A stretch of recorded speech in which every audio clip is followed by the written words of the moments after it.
Ang ikalawang pagsulat sa kautusan.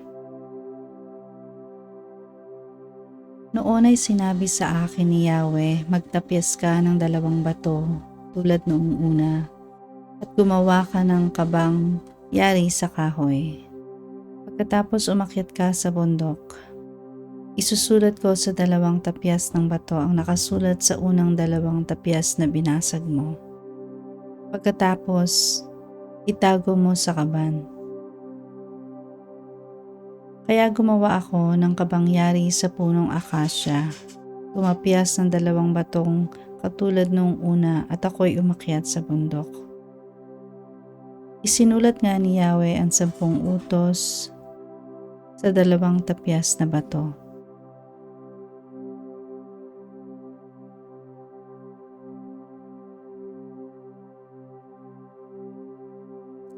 Ang 10 utos na ito ang sinabi niya sa inyo mula sa naglalagablab na apoy samantalang kayo'y nagkakatipon sa paanan ng bundok.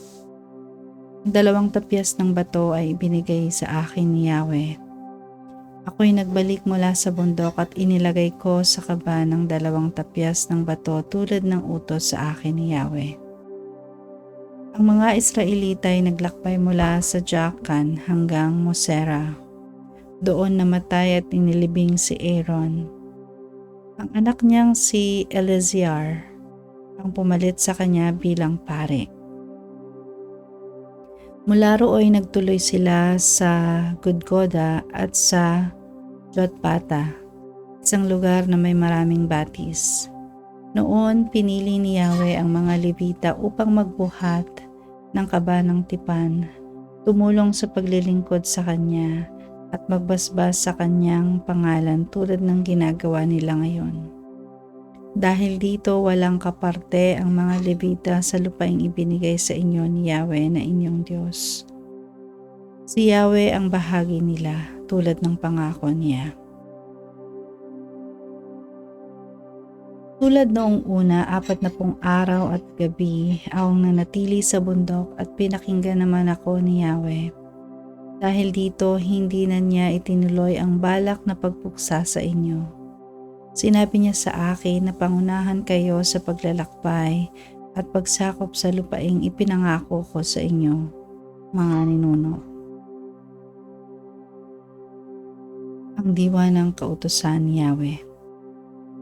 Bayang Israel, ano nga ba ang nais ni Yahweh mula sa inyo? Ang gusto lang naman niya ay igalang niyo siya, sundin ang kanyang mga utos, ibigin siya, paglingkuran ng buong puso't kaluluwa, at tuparin ang kanyang mga bilin at tuntunin. Ito rin naman ay para sa inyong kabutihan. Ang pinakamataas na langit, ang daigdig, at ang lahat ng narito ay kay Yahweh.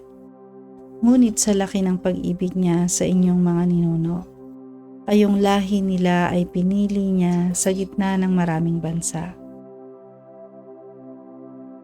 Kaya nga maging masunurin kayo at huwag maging matigas ang inyong ulo, sapagkat si Yahweh na inyong Diyos ay Diyos ng mga Diyos, Panginoon ng mga Panginoon, makapangyarihan at kakilakilabot, walang itinatangi at hindi nasusuhulan. Binibigyan niya ng katarungan ang mga ulila at balo. Minamahal niya ang mga dayuhan at binibigyan ng pagkain at damit. Ibigin ninyo ang mga dayuhan sapagkat kayo may naging dayuhan din sa Ehipto. Magkaroon kayo ng takot kay Yahweh. Siya lang ang inyong sambahin. Huwag kayong hihiwalay sa Kanya. At sa pangalan lamang niya kayo manunumpa. Siya lamang ang dapat ninyong purihin. Siya ang inyong Diyos, ang gumawa ng marami at kakilakilabot na mga bagay na inyong nasaksihan. 70 lamang ang inyong mga ninuno nang pumunta sila sa Ehipto. Ngunit ngayon pinarami kayo ng Diyos ninyong si Yahweh. Sindami na kayo ng mga bituin sa langit.